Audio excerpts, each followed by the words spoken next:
You're tuning in to another episode of Unmasking Autism with AFO. I am your host, Carley Marissa. This podcast does discuss topics and themes that may be triggering to some listeners, so viewer discretion is advised. Hi, welcome back to another episode of Unmasking Autism with AFO. As always, I'm your host, Carley Marissa, and I have my colleague with me again today, Britt. He is our Employment and Transition Program Officer, and we are going to talk today a little bit about what we talked about last time we had Kyle on the episode, but we're going to be focusing today more on the employee side of everything. And I just want to pinpoint a little fun fact about Kyle. He does have a master's in HR, which is going to be important for some of the things we talk about today. So without further ado, we are just going to jump right in. Kyle, hi, how are you? Hey, Carly. Good. So nice to see you. I see you a lot, but I'm happy to be here today. I'm happy to come back and talk more about neurodiversity in the workplace. I know with a lot of what I do, it's sort of employer focused, so it'll be interesting to sort of shift a little bit to that employee side of things and talk about our employee rights, little tips and stuff that we can use that will be beneficial in ensuring that we have an equal opportunity in the workplace.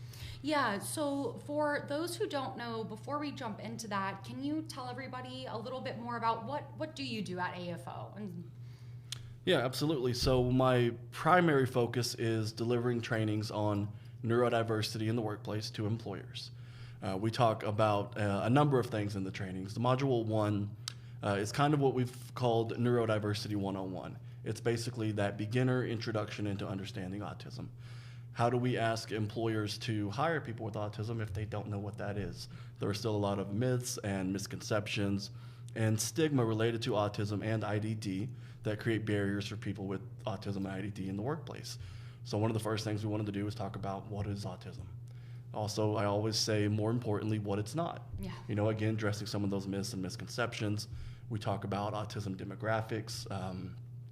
We talk about the high number of people with autism who are facing unemployment and even underemployment.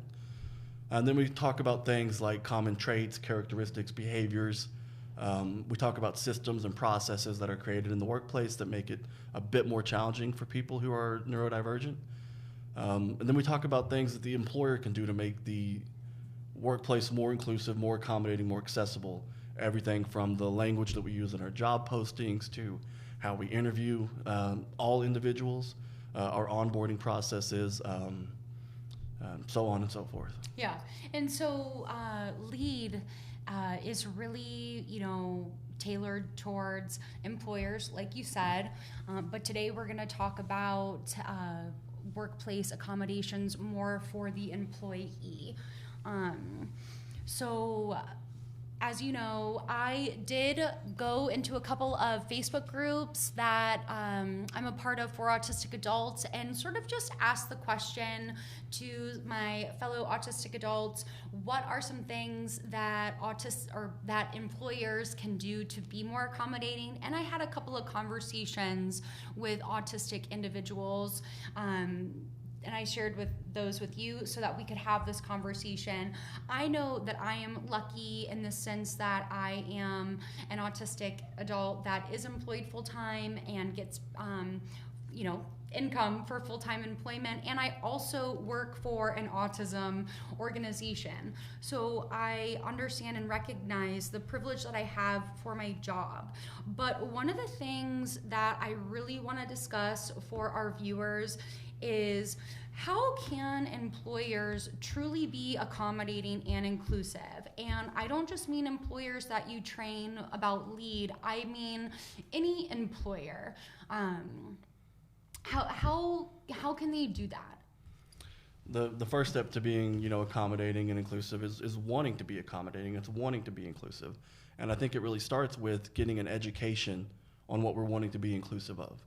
Kind of going back to some of the other points that we mentioned, how can I be inclusive of autism as an employer if I don't know what autism is?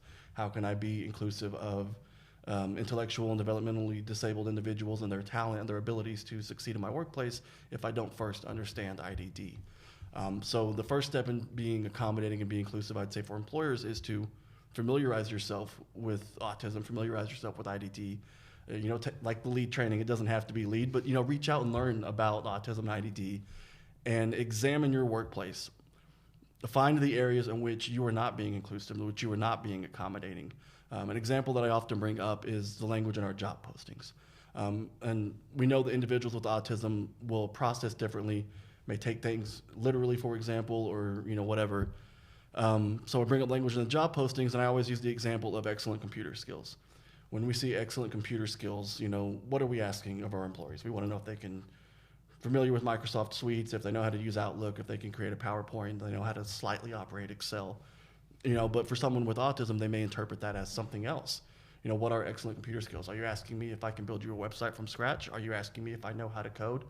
And a person might see that as a list of qualifications on an application and not apply because they think that they are not qualified, when in fact they could actually be qualified. So again, one of the first steps we can do is to examine our own workplace and kind of highlight those areas where we might not be as inclusive as we want to be. We might not be as accommodating as we want to be.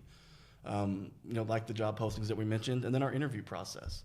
One of the tips that we give in the training about the interview process to employers is examine the number of interviewers that you have in the interview process. If we have 5 people that are in the interview process, that is 5 individuals that this person is going to have to communicate with during an already stressful moment. Mm-hmm. Interviews are soul crushing and stressful and a lot for everybody. Yeah. And if I'm someone who processes differently, if I'm someone who communicates differently, now I've got 5 different communication styles I've got to match instead of just the one-on-one interviewer. Now, I understand some organizations feel they need to have 5 interviewers, and I tell employers, by all means, if you need 5 interviewers, then you need 5 interviewers. That's great. But take a look at it. Maybe we need 2. Maybe we can get by with just 1 to make that a little bit more inclusive for those who communicate and interpret information a little bit differently. Mm-hmm. Just so they're not trying to match all those different communication styles in a moment when they're already, stressed out, like 99% of us are during job interviews. Yeah. So I know you brought some talking points you really wanted to touch on. So, one of the things that we do in the lead training when we talk to employers is we talk about accommodations. Yeah. And there are obligations under the Americans with Disabilities Act to provide reasonable accommodations for the employees, for requesting those reasonable accommodations, what that looks like. So I was just thinking of some useful tips and strategies and things that people can do when they know that they need to request a reasonable accommodation. It kind of, and I'll blend these together because I don't have a way to separate them, kind of blends in with self-disclosure. So I'll start there. So with self-disclosure, there's no right answer or wrong answer on when an individual should self-disclose their disability or if they should self-disclose their disability. It's going to be entirely up to that individual. They can do so in the job application, they can do so in the interview, they can do so post-offer, they can do so once they've started the job. It is entirely up to them, and they do not have to make that self-disclosure to their employer unless they are requesting that reasonable accommodation. Mm-hmm. Now, there might be other reasons an individual feels that they need to self-disclose their disability in the workplace that might be unrelated to a reasonable accommodation. One of the examples you shared with me from the feedback you got on your Facebook group, an individual mentioned that they had experienced some harassment and some bullying by their coworkers due to some behaviors that were because of their autism. Yeah. So they felt that they needed to disclose their autism to their employer in order to get the bullying to stop. We shouldn't have to do that. We're protected from workplace harassment and workplace discrimination, just for being an employee there. But that just stood out as an example to me of why someone might feel they need to self-disclose even when they aren't asking for a reasonable accommodation. And that sort of, opens up a whole bigger argument. But back to reasonable accommodations. Under the ADA, as a member of a protected class, individuals with disabilities are allowed to have these reasonable accommodations provided by their employers. Mm-hmm. When we ask for a reasonable accommodation, it's important that we ask for a reasonable accommodation. We don't want to do it in an informal way that may later come back to bite us. So if we start a job and we realize that, hey, I'm going to need noise-canceling headphones, for example, and I need to ask about getting some type of accommodation. And I see my boss in the break room and I say, hey, I'm having a little bit of trouble with all the noise back there near my cubicle. Do you think I could get an accommodation, like some noise canceling headphones or whatever it may be? And they say, yeah, sure. We'd love to provide you with that. And then a week passes, 2 weeks pass, 3 weeks pass, and we've not received the accommodation that we've asked for. Now suddenly we're being met with, we didn't know you were asking for a reasonable accommodation. You never self-disclosed a disability to us.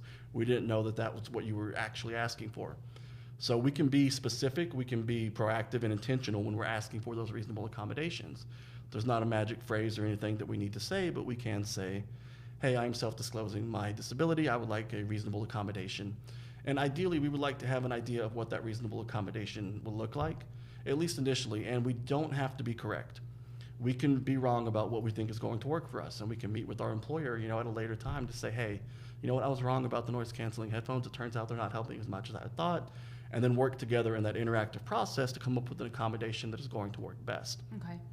For the employers, when we want our employees to ask for a reasonable accommodation, a reasonable accommodation, it's not a favor, it's not, a special advantage that anyone gets. It's just a way to make them able to succeed and thrive in the workplace.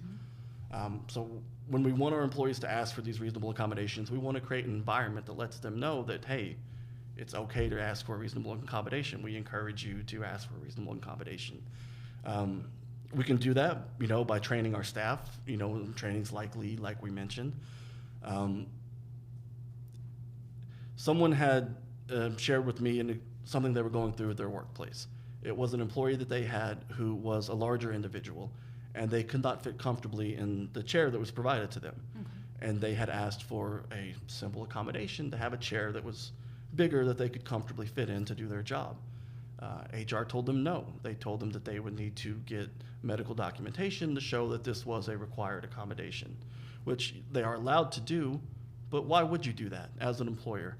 If you're going to make someone cut through red tape and jump through hoops to find something as simple as a chair that they can comfortably fit in to do their job, your other employers are going to be far less likely to self-disclose their disability and ask for a reasonable accommodation. So why do you think HR would do that? I mean, it's difficult. What's your opinion? Difficult to say, and I won't speak on which organization it was, but it's difficult to say without understanding the dynamic of the office and what their intention was, behind that. Well, I think that's very unfortunate. It is. It's an unfortunate example, but it is something that we know people go through. Yes. Which is why when we speak about, requesting a reasonable accommodation, taking the necessary steps to ensure that we are putting our best foot forward, so to speak, to get those reasonable accommodations. That's why I mentioned being specific and making it known without a shadow of a doubt, I am asking for a reasonable accommodation. I understand my rights under the ADA. This is what my reasonable accommodation that I'm, putting out there. Ultimately, It'll be up to the employer what they provide. But you can let them know I am requesting it. This is me self-disclosing my disability. Now, they may ask for some documentation on that, which they are allowed to do, and you can provide them. However, if I self-disclose an autism diagnosis, I just have to show them that. I don't have to show them my entire medical history. They don't need anything extensive beyond just that diagnosis. Okay. They might come back later and say that they need a list of limitations or stuff like that, or a recommendation of accommodation from your healthcare provider, but your entire medical history or anything that's irrelevant or unrelated to that diagnosis, you do not need to provide to them. And they should know not to ask for. Yeah, but I think we all know sometimes if people will capitalize on even just the assumption that the other party may not know the rules. Yeah, that kind of goes back to making sure that we understand our rights as an employee and like the protections that are afforded to us. Reasonable accommodations, being one of them. Something that I think is useful, and I'll just kind of jump back and forth everywhere today. When we're applying places and we're kind of having that battle within ourselves, hey, should we self-disclose? Should we not self-disclose? If we're worried about reasonable accommodations. During the interview process, if someone chooses to, there's sort of a little litmus test that we can use to sort of gauge how an employer will react to workplace accommodations. Yeah. So just an interview tip that's just useful for anybody, whether or not you have autism, if you're applying for a job and, towards the end they ask you, hey, do you have any questions for us? Yeah. Always ask something. Research the company a little bit, come prepared with an answer. You can Google the company name and click the news tab, and maybe there's a news story that came out recently that you can ask them about. But it's just a really useful tip in a job interview, and employers love that kind of stuff.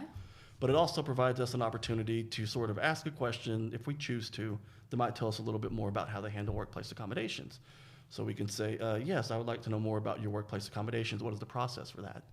And if they come out and they tell us what the process is, and it seems like that's great, they're big green flag. If they tell us, well, we'll have to get back to you on that. Oh, hey, we'll have to direct you to HR for that question. Or, hey, we'll follow up with you. Or they seem a little startled by you asking, big red flag. If they don't know what the process is and they can't simply tell you what the process is and asking for a workplace accommodation, how often do you think they're supplying these reasonable accommodations? What level of experience do you think they have with these reasonable accommodations? Now, when we ask that question, it may sort of show our hand and that we might be someone who would potentially ask for a reasonable accommodation. And we might think, well, that's going to let the employer know not to hire us. If they're the kind of employer that wouldn't hire us based off the potential of us asking for a reasonable accommodation, and we're a person that needs a reasonable accommodation, it probably wouldn't work out anyway. So it sort of just gives you a heads up of how well prepared and their viewpoint on providing those reasonable accommodations to employees when necessary. That's a great tip. Thanks for sharing that. That's a really great tip. As you know, we get asked a lot by people for employment help. So I think that's a really wonderful tip. Soundbite, Stephen. I think that's great. And I want to ask more about HR, especially since we're talking about it. I see this a lot on social media. I talk about it a lot with people in the community. Is HR your friend? There's such a discourse around HR being a group of people that are actually there to protect the company itself, or HR actually being human resources. So going back to an example of an individual's feedback we got for this episode, they were facing bullying in the workplace based on some of their traits stemming from their autism. So they self-disclosed their autism in the hopes that the bullying would stop. Then, after self-disclosing, the bullying continued, but became based on their autism. So what does someone do when they disclose their disability and then they're being bullied because of it?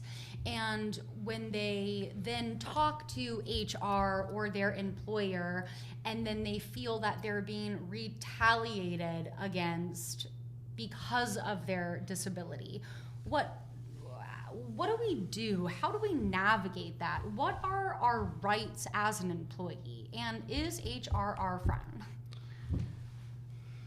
Okay, that's a lot. I know. We can break it down. Our rights as an employee. We are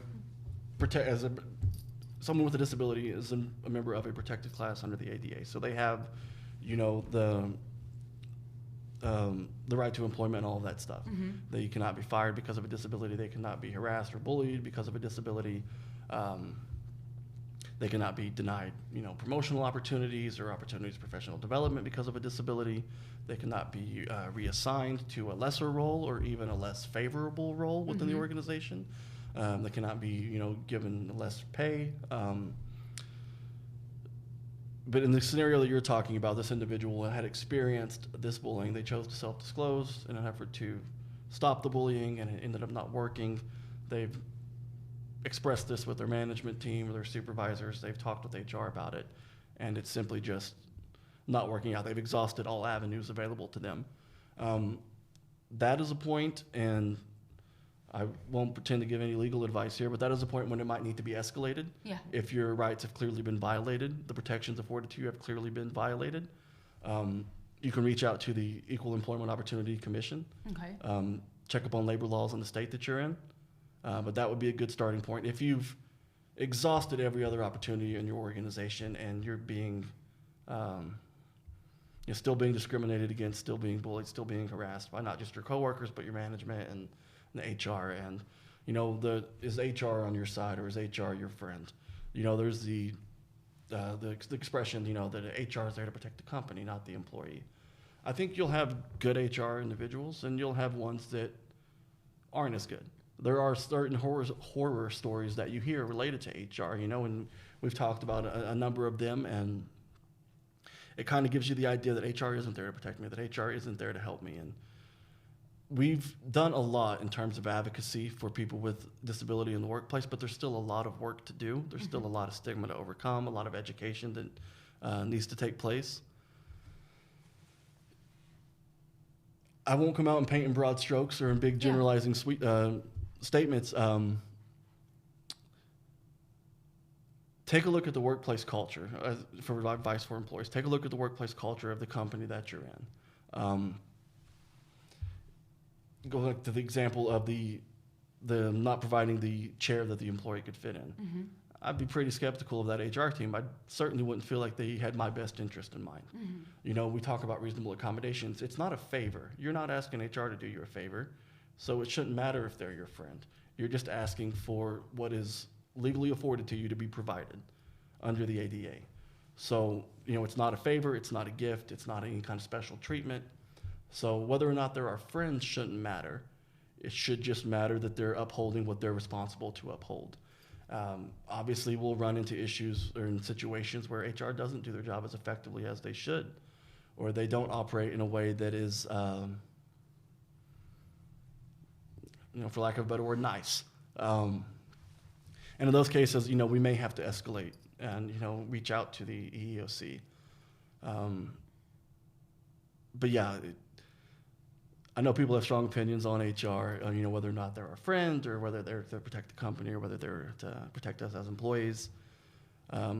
Worrying less about if they're our friend and perhaps worrying more about if they're doing their jobs and ensuring that, all of the rights that are afforded to us are being met and any form of mistreatment, isn't being tolerated within the workplace. And if it is, there are things that we can do to go beyond that. Okay. Yeah, no, I think that's great. So going back to disclosing and knowing your rights, I want to talk about being specific, because when you were talking about requesting a reasonable accommodation, I was thinking to myself, specific.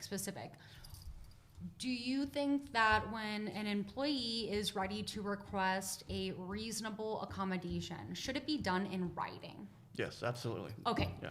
Cool. So reasonable accommodation should always be requested in writing. Yeah, and when I mentioned, and that's to help you out, and it's so if I think I shared an example earlier about asking in an informal way. We don't want to ask in the break room or at lunch. Hey, I think I might need this. Let's ask in a formal manner. It's a formal request. If you've never written a reasonable accommodation request, you can go to the Job Accommodation Network. They have a template that you can download. Okay. You fill all your information in. It's super helpful. It helps you, it shows them that you asked for it, so that at a later time they can't come back and say that they didn't know that it was self-disclosure, that they didn't know that that's what you were actually asking for. You can prove that you asked for it. You can see the date that you asked for it. And all of your follow-ups. Do all of your follow-ups in writing too. At some point during the interactive process of requesting a workplace accommodation, your employer is going to throw the ball in your court. They're going to put the responsibility on you to take the next step. If that's requesting some type of documentation, whatever it may be. Don't fail there. Make sure you get them what they request, as long as it's something that they're allowed to request. But if they request medical documentation, get it to them. Don't allow an opportunity for them to say, well, you didn't get that to us, so we couldn't provide it. So when the ball is inevitably tossed into your court, pick it up and, do what you're supposed to do in that situation. Okay, cool. Are there any other tips or pieces of advice that you have for employees that are job seeking? Yeah, I think we touched on it a little bit too in job postings. We talked about some of the language in job postings and how we might see that and think we aren't qualified. There's probably going to be other things that we see in a job posting that we see that we think, well, we're not quite qualified for that, so we will just not apply to that job. If you're over 50% of the qualifications, apply for it. Not to say to go on Indeed and apply to 150 jobs that we meet over 50% of the qualifications for, but if there is a career that you have in mind, if there is a job that you think you'd be good at, that you think you would excel at, that you would shine, don't be afraid to shoot your shot. If you meet over 50% of the qualifications and it's something that you really would like to do, apply to that job, because there are other people who don't meet those qualifications who are applying for that job as well. And if you don't feel comfortable talking about this, then, totally fine. But I know that this is something that I've talked about with some of my autistic friends before. Sometimes when you're having a conversation, like you said, job interviews are super stressful for anybody, autism, IDD, or totally neurotypical. It is stressful. And sometimes when you do have neurodivergence and you're having a conversation and somebody asks you a question you weren't prepared for, it's like, cannot compute. So are there any specific tips or pieces of advice you could give to a job seeker on how to navigate that tricky process of salary negotiation? Oh God. If you have any. I don't know that I have anything good enough to bring up right now. That's a really good question, though. There are some things that I could say, about the interview process, because it is stressful. And the interview, the purpose of an interview is to find out if this person can do the job, if they'd be a good fit in an organization, if they're capable and qualified to handle the responsibilities of the position. But it's really, a big test of our social abilities. And if we're someone who struggles in the area of social abilities, we're at a pretty big disadvantage in getting that job. Yeah. There is a certain language that's expected in an interview. There are questions that are going to be asked that, we're not really asking, so just be mindful of what answer they want in that situation. For example, you might be asked about something, your interest or your hobbies in an interview. They don't want you to talk for 20 minutes about something that you're super passionate about. You can just give I don't have a good example, but something, 1 to 2 sentences basically showing your hobbies and stuff, and you might even relay those and your outside interest to the position. Here, sorry, no, it's fine. You know what? A piece of advice that now I have that I think about is in terms of masking. I know that masking can be super detrimental to an autistic person's mental health, mine as well.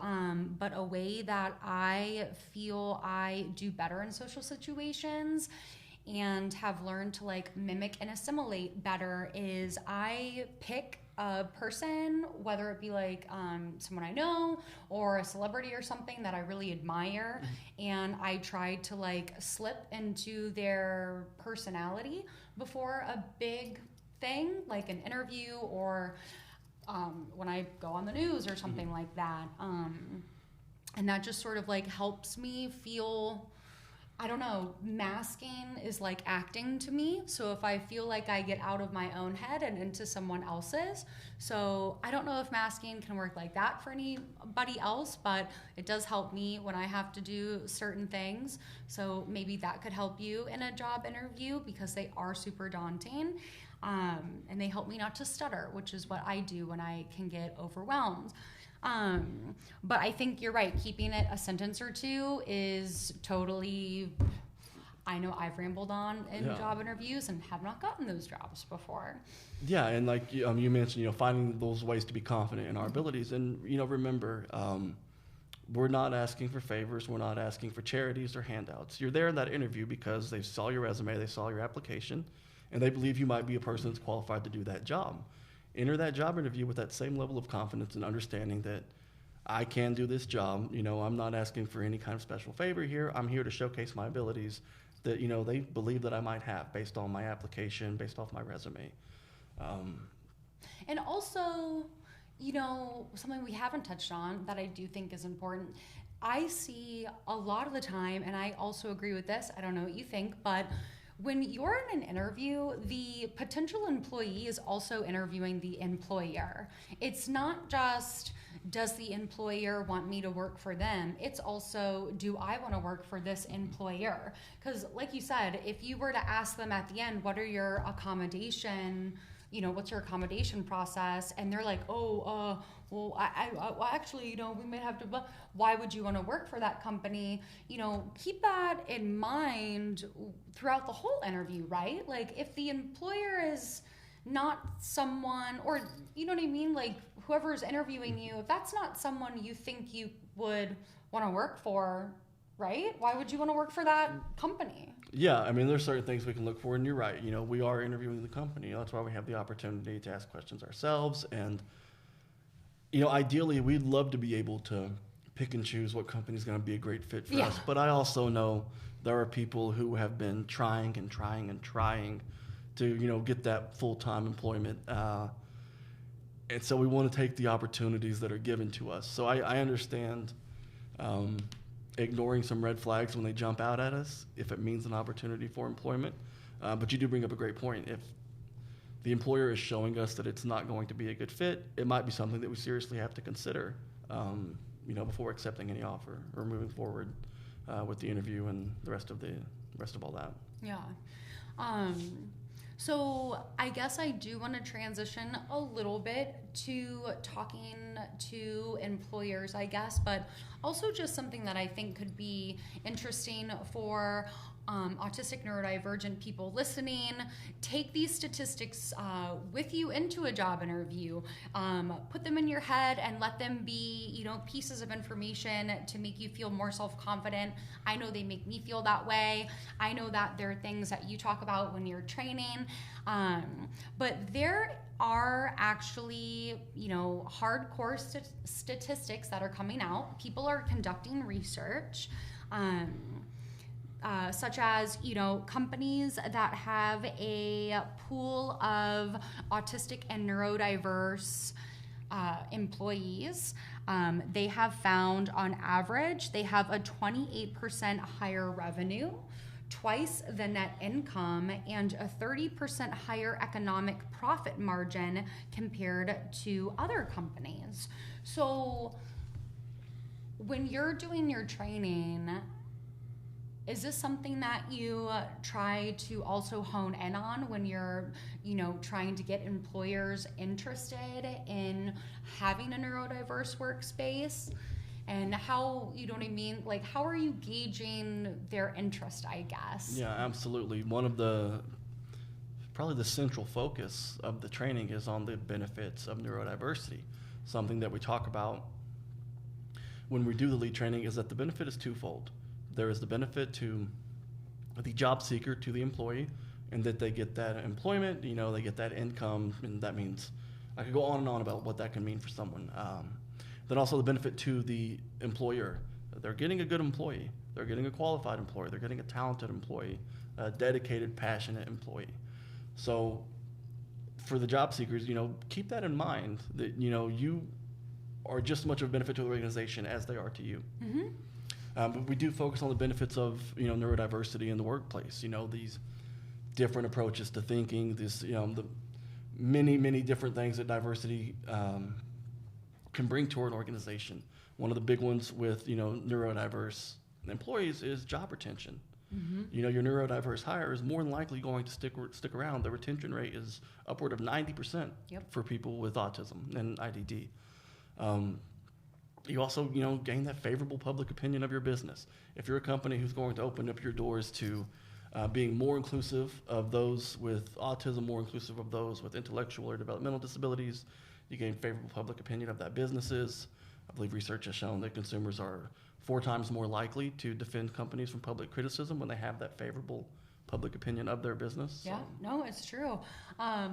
Companies that have a greater pool of diversity also have a 2.3 times higher cash flow per employee. They have 1.8 times more, they are 1.8 times more likely to be change ready and to be innovation leaders within their market. And they are 3 times more likely to be able to coach people to improve performance. Sorry. There is hardcore data that is coming out to show the benefit of having a neurodiverse employee pool. Absolutely, and we're seeing more and more companies take the steps to become more inclusive of individuals with autism, individuals with IDD. We're seeing it firsthand. The increase in employers who are reaching out, who are wanting to figure out, hey, what do we need to do to be more inclusive of this neurodiverse population? And it's very exciting to see. These efforts of advocacy, the efforts of awareness are starting to pay off. You're starting to see neurodiversity and disability, included in those DEI efforts that a lot of companies have. You said something and I was going to touch on it. Now I'm drawing a blank. Oh, communication. Yeah. We talk about communication a lot in the lead training, and how to communicate more effectively with our neurodiverse employees, and how that benefit there extends beyond just your neurodiverse employees. Mm-hmm. One of the tips we talk about is more clear, more direct, more concise communication. Whether a person has autism or not, they're going to benefit from more clear, more concise communication. A lot of times, the entire workplace benefits, when managers have neurodiverse employees, because they learn to avoid that more abstract language, that language that can be up for interpretation, and the clear direction, the straightforwardness of it benefits more than just your neurodiverse employees.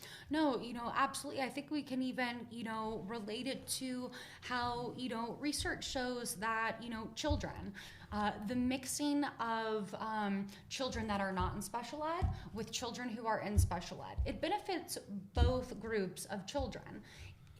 Same thing in a workplace, having neurodiverse employees is going to benefit those with neurodiversity and those without it. Like, who doesn't want to be more direct? Yeah, and again, just remember that benefit is twofold. It's twofold, for the employee, and it's twofold for the organization. As part of that organization, that involves the other employees. Even reasonable accommodations. Going back to that, a lot of times reasonable accommodations will benefit more than just the employee who asked for the reasonable accommodation. So the benefits are there. The need is there. We know about the high number of people who are unemployed and underemployed. There's a great opportunity within our state for businesses to jump on board with bringing neurodiverse talent into the workplace. I think there's a lot of young, talented, driven individuals out there that, I hear some stories and I get, emails and phone calls and stuff, and you hear about what they're faced with in overcoming these employment obstacles. And, we're doing what we can in terms of education and advocacy, and it's just going to take some buy-in from our community, our state, for these employers to truly recognize the benefits and then open the doors to receive all those benefits that a neurodiverse workforce can bring. Well, let's take it back to communication for a second, because I want to be more specific for just a second. Sure. Now, there are certain jobs that are going to require that face-to-face, that verbal communication. Absolutely. But there are a lot of jobs that happen on the computer now. Or not even just on the computer. There's a lot of jobs that don't require verbal communication. So let's do a hypothetical situation here, right? Because it's popping into my head, and I just want to hypothesize on it for a second. You're an employer. You have application come in. That's done on the computer. You're emailing, right? Blah blah blah blah blah. Then you get on Zoom or you're in person, and the person comes in, and turns out they're nonverbal, and they have their assisted communication device with them, or whatever it is. How can the employer right then and there in real time still conduct that interview without bias and give that person who they thought was qualified for this job up until they realize, nonverbal? You know what I'm saying? How can we work through that situation right there? That's a good question, and it's one without a really easy answer. When we are a person who's done everything right? We did the application. It was a good application. They liked it. They saw our resume. They liked it. They think we're a qualified person. We go through the interview. They like what they hear in the interview. They think this is the right person for the job. We get hired, and for whatever reason, whether it to be get an accommodation or otherwise, we self-disclose our disability. And now suddenly we're judged unfairly because of how they don't understand autism, because of how they don't understand intellectual or developmental disabilities. And you're asking, what do we do in those moments? You're going to run into some brick walls, unfortunately. And I hate that there's not a real great answer here, or at least one that I have. on how to deal with those and how to deal with the more, I think of a polite way to say this, the less educated on disability HR teams that you might run into.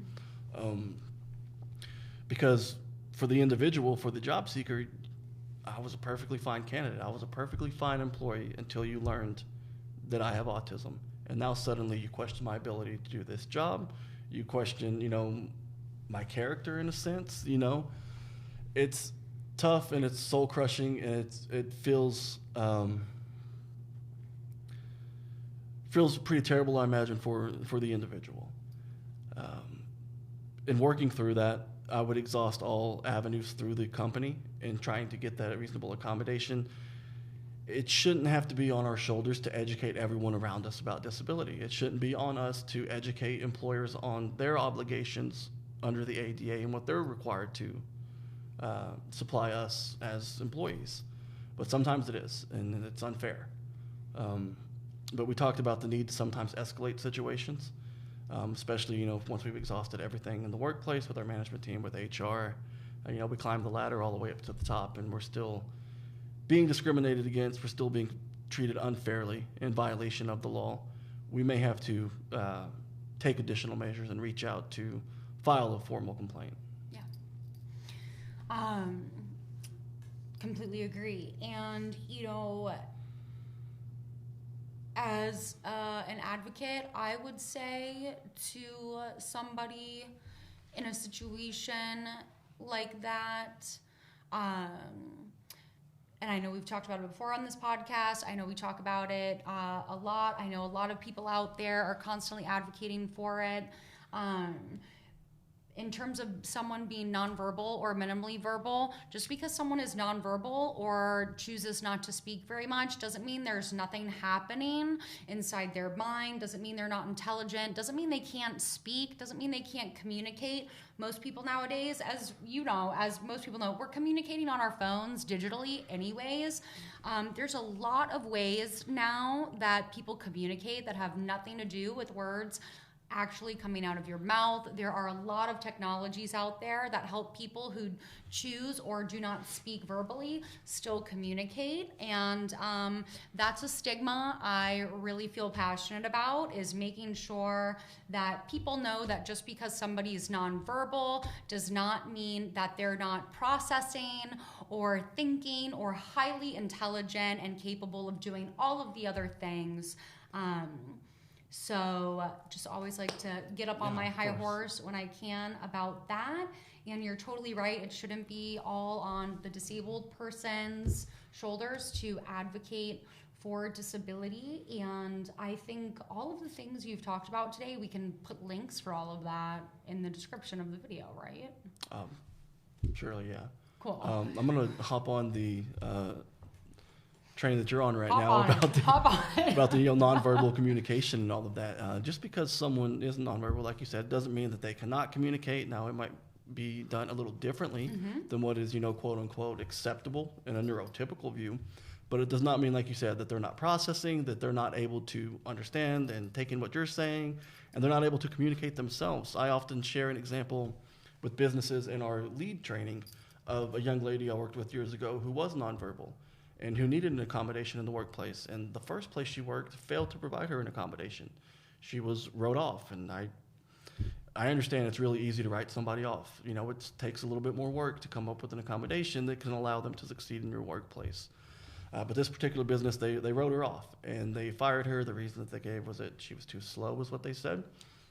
She got another job at a different place, and I'm always super vague when I tell this story, but she got another job at another place. And during the interview, upon learning that she was nonverbal, the manager supplied her with a visual cue card. So when she got to work in the morning, she would, begin her first task that she was supposed to do. When she was done, in order to overcome that communicative barrier that they had, she would just show her visual cue card to the manager, and he would direct her on what she needed to be doing next. This was a young lady who really wanted to enter the workplace, who was capable of working, of doing a great job. She just needed a reasonable accommodation to be able to succeed. And one employer wrote her off, and another one found a solution. And going back to the benefit being twofold, she got a job, which was something that was very important to her, and they got an awesome employee. She worked there for quite a while. So, if I can't stress anything, I'll stress the benefit is for both sides. Yeah. And in your opinion, that's a great story, by the way. And I think it also goes, accommodation is not a scary word. It's not. It sometimes sounds like it, especially if we're unfamiliar with an accommodation. But more often than not, they're not insanely expensive. They're not difficult to implement. When we do these trainings, I try to provide some examples of reasonable accommodations, that I've personally seen implemented to show that it's not always thousands of dollars or, tons and tons of time spent to get these reasonable accommodations met. Another example is of a different young lady who I worked with years ago who had a sensory processing disorder. And one of the things that bothered her were, the LED lights, which that comes up all the time, mm-hmm. the fluorescent lighting, and then strong smells. And at the place she worked, they used a strong chemical to clean the floors with. Okay. And it was overbearing for her to the point where she was going to quit. And instead, she reached out to her manager there, and they reassigned her to not a lesser role, but a different role in the outdoor garden area of the place. It was away from the bright fluorescent lights. It was away from the strong chemical smells. And again, they got an excellent employee because they took the time to figure out an accommodation that could, reasonably be met. Just reassigned her to a different location within the building. Yeah. I think that's great. Kyle, is there anything else you would like to say, whether it be directed towards employers or employees or just anything at all before we wrap this episode up? I'm sure I'm forgetting a lot of stuff that I wanted to say today. One of the things that we noticed when we do the training with employers here in our state, when we talk about recruiting neurodiverse talent, is there's not a real easy way to do that right now. So we've been working on developing an autism and IDD specific job board that is exclusive for autistic and IDD talent. It is going to be the autismjobboard.org. We've invited a number of employers within our state, some who have taken our lead training, some who have not, to post their jobs for free on the Autism Job Board. And we encourage all job seekers in Oklahoma to sign up. It's a project that we're very excited about, and it should be launching in early November. And thank you to the Developmental Disabilities Council of Oklahoma. Kyle's training, Lead Neurodiversity in the Workplace, is available for employers throughout Oklahoma for free. And it can be done virtually or in person. And all you have to do is call us or email us. That information will be linked and in the description of this video, along with all of the other things that we've talked about today. So please, autismjobboard.org. Like Kyle said, we're super stoked about it. Kyle and I were sitting in a Chinese restaurant after a thing one day talking about this, and now a year later, it's about to be a thing. So it was a brilliant idea and something that I'm very happy to see finally come to life. And the buy-in that we've already received from employers, the buy-in that we're already seeing from individuals within our state shows that there is a real need. There are, of course, national job boards for people with autism. But when Carley came up with this idea, we started looking, and if you search Oklahoma City on those national boards, there are no jobs. If you search Tulsa on those national boards, there are no jobs. So we're very excited to offer a way for employers who want to bring on neurodiverse talent into their workplace, a way to connect with job seekers who have autism and who have IDD. Yeah, it's going to be great. So, and thank you so much for coming back on today and coming all the way from Tulsa. Really great insight you gave. So thank you so much. Yeah, thank you. Awesome. Great. All right. We'll see y'all next time. Thank you again for tuning in to Unmasking Autism with AFO. I'm your host, Carley Marissa Dummett. Thank you again to the Oklahoma State Department of Health. And for any information on our trainings or our events, please visit www.autismfoundationok.org or follow us on social media platforms at Autism Foundation OK. As always, thank you so much, and we'll see you next time.